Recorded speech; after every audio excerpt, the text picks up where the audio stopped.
Welcome to BPSC maker. दोस्तों आज है 2 मार्च 2022 और 2 मार्च 2022 से संबंधित बिहार करंट अफेयर्स और साथ ही राष्ट्रीय और अंतर्राष्ट्रीय घटनाओं से करंट अफेयर्स के जितने भी प्रश्न बनेंगे उन सभी प्रश्नों को विश्लेषण सहित मैं आपको इस वीडियो में बताऊंगा।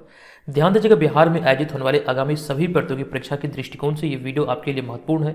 यहाँ पर रोजाना करंट अफेयर्स का वीडियो अपलोड होता है, इसके माध्यम से आप अपनी तैयारी को बेहतर तरीके से कर सकते हैं। वीडियो स्टार्ट करने से पहले हम चलते हैं पिछले वीडियो के प्रश्न पे, जो प्रश्न मैंने आपको पिछले वीडियो में पूछा था। तो पिछले वीडियो का हमारा प्रश्न है कि कोरोना संक्रमण से मरने पर उनके परिजनों को 4 लाख रुपए की सहायता राशि प्रदान करने वाला पहला राज्य कौन बना है। इसकी डिटेल जानकारी हमने आपको दिया था और आपको बताया था बिहार इस प्रश्न का राइट आंसर होगा। ये सहायता राशि प्रदान करने वाला पहला राज्य बना है अपना बिहार। तो ऑप्शन नंबर ए यहाँ पर इस प्रश्न का राइट आंसर था। सभी लोगों ने यहाँ पर इस प्रश्न का सही उत्तर किया है। और इस साथ साथ बीपीएससी में अगर ऐप पर जो ऑनलाइन टेस्ट सीरीज चल रहा है तो आप यहाँ पर इस कोर्स में भारी डिस्काउंट आज प्राप्त कर सकते हैं। ये ऑफर आज रात 12 बजे तक वैध है। इसकी डिटेल जानकारी आपको इस वीडियो के अंत में मिलेगा। चलते हैं आज के इस वीडियो के पहले प्रश्न पे। आज के इस वीडियो का हमारा पहला प्रश्न है कि हाल ही में पेश आर्थिक सर्वेक्षण की रिपोर्ट के अनुसार बिहार के किस जिले में किशोर व बुजुर्ग सबसे अधिक है। यह रिपोर्ट जो भी हाल ही में जारी हुई है, ये सारी बातें आर्थिक सर्वेक्षण में कही गई है, जो कि अभी हाल ही में ये जारी किया गया है। आपको इस प्रश्न के बारे में विस्तृत जानकारी दे दूं। पहले तो बता दूं इसका राइट आंसर होगा गया जिला। तो डिटेल चीजें हमने यहाँ पर साइड में लिखा है कि बिहार में बुजुर्ग व 0 से 19 साल तक के युवाओं की संख्या सबसे अधिक गया जिले में है, यानी कि इस मामले में गया शीर्ष पर है और दूसरे स्थान पर है पटना जिला। इनसे संबंधित डिटेल जानकारी हमने यहाँ पर आपको समझाने का प्रयास किया है। आप यहाँ पर देख सकते हैं आर्थिक सर्वेक्षण 2020-21 की रिपोर्ट के अनुसार पटना में जहां 0 से 19 साल तक के युवाओं की आबादी कुल जनसंख्या की 40.12% है, यानी कुल जनसंख्या भी कह सकते हैं कुल आबादी का 40% लगभग जो कह सकते हैं ये 0 से 19 साल तक के युवा है पटना जिले में। वहीं पे अगर हम गया जिले के दृष्टिकोण से इसे देखें तो यहाँ पर हमने आगे लिखा कि और गया जिले में इस उम्र की आबादी प्रतिशत तकरीबन 42.81%, यानी कि मान सकते हैं तकरीबन यहाँ पे 43% गया जिले में ये युवाओं की आबादी है। इस आधार पर यहाँ पर लिखा गया है कि इस मामले में बिहार के गया जिला जो ये कह सकते हैं पहले स्थान पर है। इसी के तहत यहाँ पे हमने बुजुर्ग की चर्चा की नेक्स्ट पॉइंट में। वहीं 60 साल से ऊपर के लोगों के मामले में पटना में जिले की कुल आबादी का 7.69% है, जबकि गया में यह 9.09% है। तो यहाँ पे दोनों कैटेगरी अर्थात यहाँ पे अगर बात करें किशोर व बुजुर्ग की, तो दोनों मामले में बिहार का गया जिला जो है ये सबसे आगे है। यहाँ पर कह सकते हैं किशोर व बुजुर्गों की संख्या सबसे अधिक है। ये आप यहाँ से ध्यान रखिए। चलेंगे हम दूसरे प्रश्न पे। ये दूसरा प्रश्न कि बिहार में प्रति 10 लाख की आबादी पर सबसे अधिक स्वास्थ्य केंद्र किस जिले में स्थित है।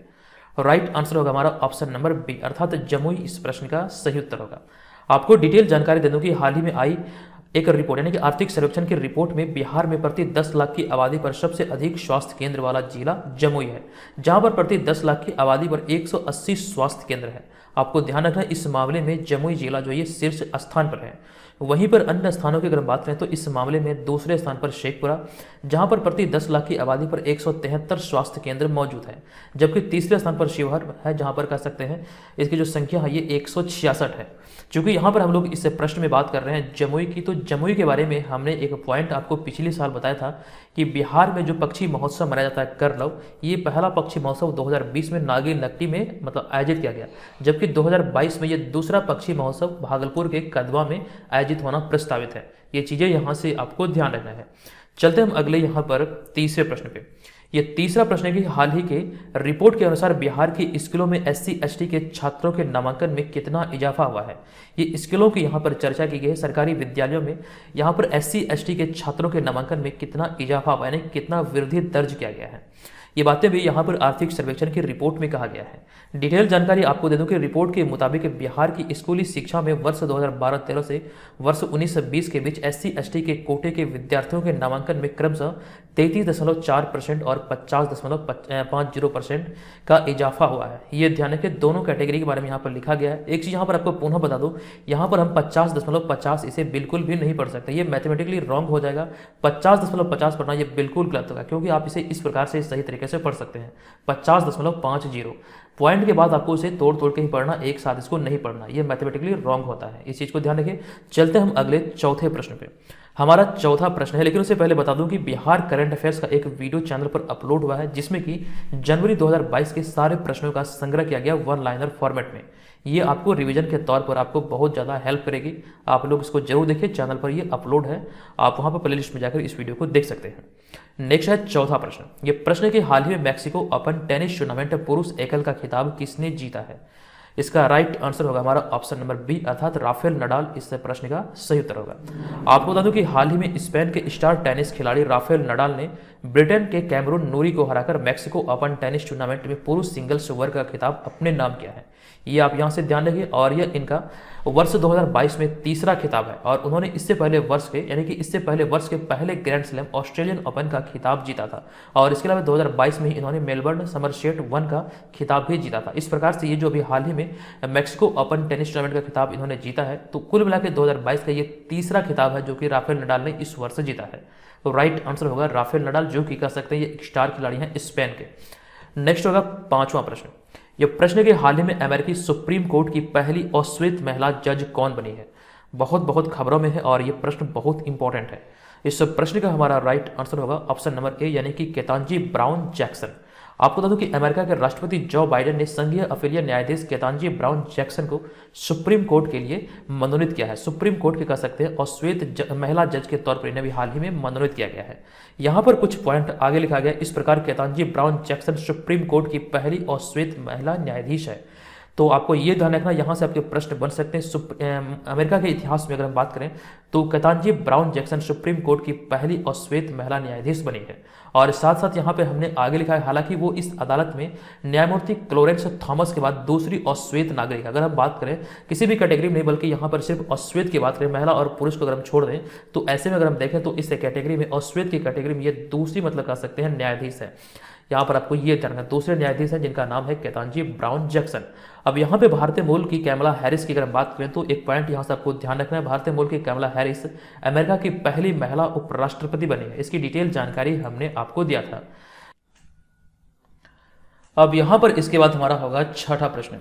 ये प्रश्न है कि किसके द्वारा the founders the story of PayPal and the entrepreneurs who shaped silicon valley नामक पुस्तक लिखी है।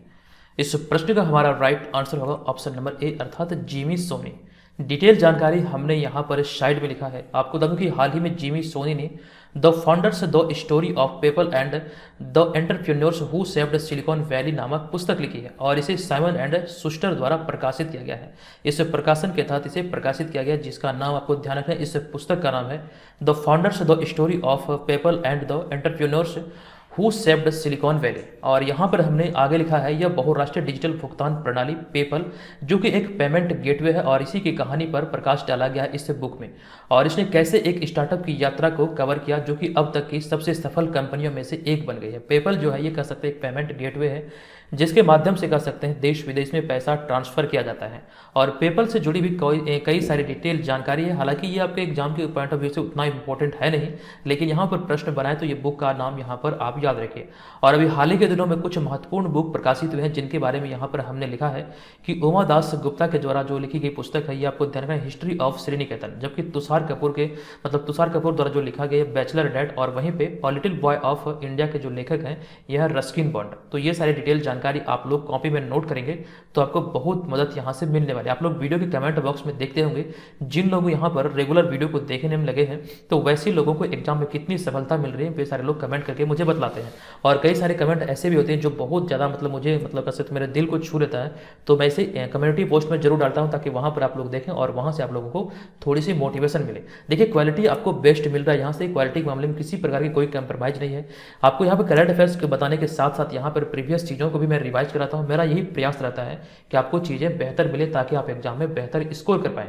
और बस आपसे यही चाहिए कि आप वीडियो को लाइक करें और चैनल को जरूर सब्सक्राइब करें और अपने दोस्तों को ये सारे वीडियो जरूर शेयर करें जिनको इनकी कह सकते हैं मदद की आवश्यकता है या फिर जिनकी आर्थिक स्थिति बहुत कम है, तो वहाँ पर आप इसको शेयर कर सकते हैं। तो अधिक से अधिक लोगों की अगर मदद होगी इस वीडियो से तो हमारे लिए भी एक बहुत बड़ी उपलब्धि होगी कि बहुत लोग यहाँ पर हमसे जुड़े हुए हैं। तो अब इन सारी चीज़ों का आप ध्यान रखिए। अब यहाँ पर हम आ चुके हैं आज के अगले 7वें प्रश्न पे। ये 7वां प्रश्न के हाल ही में सीनियर राष्ट्रीय शतरंज चैंपियनशिप 2022 की मेजबानी किस शहर द्वारा किया गया है? इंपॉर्टेंट प्रश्न है। इसका राइट आंसर होगा हमारा ऑप्शन नंबर सी अर्थात कानपुर। उत्तर प्रदेश के कानपुर शहर द्वारा ये 2022 की मेजबानी किया गया है। डिटेल में आपको बता दूं कि हाल ही में अखिल भारतीय शतरंज महासंघ द्वारा कानपुर में 98वीं सीनियर राष्ट्रीय शतरंज चैंपियनशिप 2022 का आयोजन किया गया और यह प्रतियोगिता उत्तर प्रदेश के कानपुर में 25 फरवरी से 3 मार्च तक यानी कि 3 मार्च 2022 तक आयोजित किया गया। ये आप ध्यान रखिए। अगर वहीं पे अगर बात करें पिछले वर्ष की, तो हाल ही में 97वीं राष्ट्रीय महिला शतरंज चैंपियनशिप 2022 भुवनेश्वर में आयोजित की गई थी। लेकिन 98वीं की अगर हम बात करें तो ये अभी हाल ही में उत्तर प्रदेश के कानपुर में आयोजित की गई है। चलिए अब यहाँ पर हम चलेंगे अगले 8वें प्रश्न पे। ये 8वां प्रश्न है कि हाल ही में भारत और किस देश के बीच एक्स धर्म गार्डियन 2022 नामक संयुक्त सैन्य अभ्यास का आयोजन किया जा रहा है। इस प्रश्न का हमारा राइट आंसर होगा ऑप्शन नंबर डी अर्थात जापान।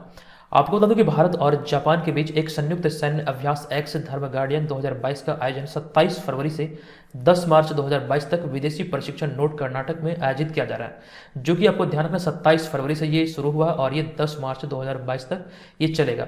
और आपको यहाँ बता दूं कि यह 2018 से आयोजित होने वाला एक वार्षिक प्रशिक्षण कार्यक्रम है। यानी कहने का तात्पर्य यहाँ पर यह कि 2018 से इसे प्रति वर्ष आयोजित किया जा रहा है, क्योंकि ये एक वार्षिक कार्यक्रम है तो वर्ष में एक बार इसे आयोजित किया जाता है।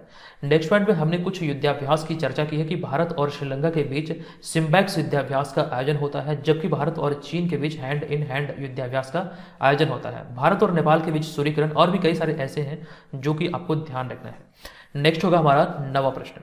ये प्रश्न है कि राष्ट्रीय प्रोटीन दिवस प्रत्येक वर्ष कब मनाया जाता है। तो प्रत्येक वर्ष राष्ट्रीय प्रोटीन दिवस मनाया जाता है 27 फरवरी को। आपको डिटेल में बता दूं कि राष्ट्रीय स्तर पर सार्वजनिक स्वास्थ्य पहल राइट टू प्रोटीन ने प्रोटीन के स्वास्थ्य लाभों के बारे में जागरूकता बढ़ाने के लिए भारत का पहला प्रोटीन दिवस शुरू किया है। इसके तहत कुछ चीजें और भी हैं जो कि आपको इसे डिटेल पूर्वक समझना पड़ेगा।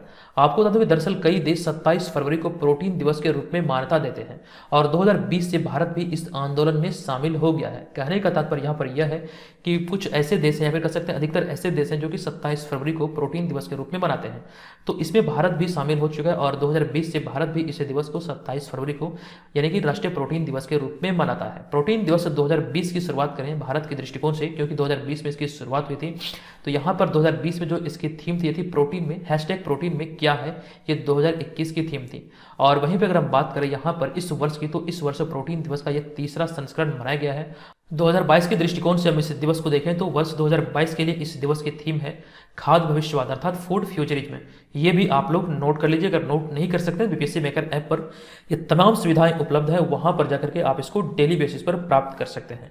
नेक्स्ट होगा हमारा 10वां प्रश्न। किस योजना के लिए हाल ही में लोकपाल ऐप लॉन्च किया गया है। तो लोकपाल ऐप को भी हाल ही में मनरेगा योजना के लिए लॉन्च किया गया है। आपको बता दूं कि हाल ही में केंद्रीय ग्रामीण विकास और पंचायती राज मंत्री गिरिराज सिंह ने मनरेगा के लिए लोकपाल ऐप लॉन्च किया है। आपको ध्यान रखना इस ऐप को मनरेगा योजना के लिए लॉन्च किया गया है और यह ऐप सरकार की ई गवर्नेंस की ओर एक कदम है, जो कि इसी को मतलब ध्यान रखकर अभी हाल ही में मनरेगा को कह सकते हैं लोकपाल ऐप से जोड़ा गया। इसी के लिए अभी हाल ही में ये लोकपाल ऐप लॉन्च किया गया है। नेक्स्ट होगा हमारा 11वां प्रश्न। यह प्रश्न है कि हाल ही में किस राज्य या फिर केंद्र शासित प्रदेश में झीलों और तालाबों को साफ रखने हेतु या फिर साफ करने हेतु अभियान मिशन जल थल चलाया जा रहा है। इस प्रश्न का हमारा राइट आंसर होगा ऑप्शन नंबर सी अर्थात जम्मू कश्मीर। आपको डिटेल बता दूं कि हाल ही में जम्मू कश्मीर में श्रीनगर के झीलों और तालाबों को साफ करने के लिए एक अभियान मिशन जल थल चलाया जा रहा है और इसको लेकर के जन भागीदारी के साथ साथ इसमें टेक्नोलॉजी की भी मदद लिया जा रहा है, जिसके माध्यम से यहाँ पर कह सकते हैं यहाँ पर जम्मू कश्मीर में झीलों और तालाबों को साफ किया जाएगा। तो राइट आंसर होगा जम्मू कश्मीर, जो कि आपको यह मिशन का नाम याद रखना है या फिर इस अभियान का जो नाम है यह है मिशन जल थल अभियान। नेक्स्ट होगा 12वां प्रश्न। यह प्रश्न है कि अंतर्राष्ट्रीय जूडो महासंघ ने हाल ही में किसे अपने अध्यक्ष पद से निलंबित कर दिया है। राइट आंसर होगा व्लादिमीर पुतिन। डिटेल में आपको इस प्रश्न के बारे में बता दूं कि रूस और यूक्रेन के बीच चल रहे युद्ध के बीच यूक्रेन पर रूस के आक्रमण के बाद रूस के राष्ट्रपति व्लादिमीर पुतिन को अंतर्राष्ट्रीय जूडो महासंघ के मानद अध्यक्ष के पद से निलंबित कर दिया गया है। आप यहाँ पर जो इस इमेज में देख रहे हैं यही है रूस के राष्ट्रपति व्लादिमीर पुतिन। अब चलते हैं आज के इस वीडियो के हम प्रश्न पे। आज के इस वीडियो का हमारा प्रश्न है कि 0 से 18 वर्ष तक के बच्चों की आबादी में बिहार का देश में कौन सा स्थान है। इसकी डिटेल जानकारी हमने आपको दिया है। बताइए इस प्रश्न का राइट आंसर क्या होगा। और जो लोग बीपीएससी जैसे एग्जाम की तैयारी में लगे हैं, खासकर के बीपीएससी और सीडीपीओ, तो बीपीएससी मेकर ऐप पर आप हमारे ऑनलाइन टेस्ट सीरीज को ज्वाइन कर सकते हैं। यहाँ पर 50 प्रैक्टिस सेट का एक सीरीज है और अभी हाल ही में जो ऑफर आया है ये ऑफर आज रात 12 बजे तक वैध है, जिसका लाभ आप लोग भरपूर उठा सकते हैं।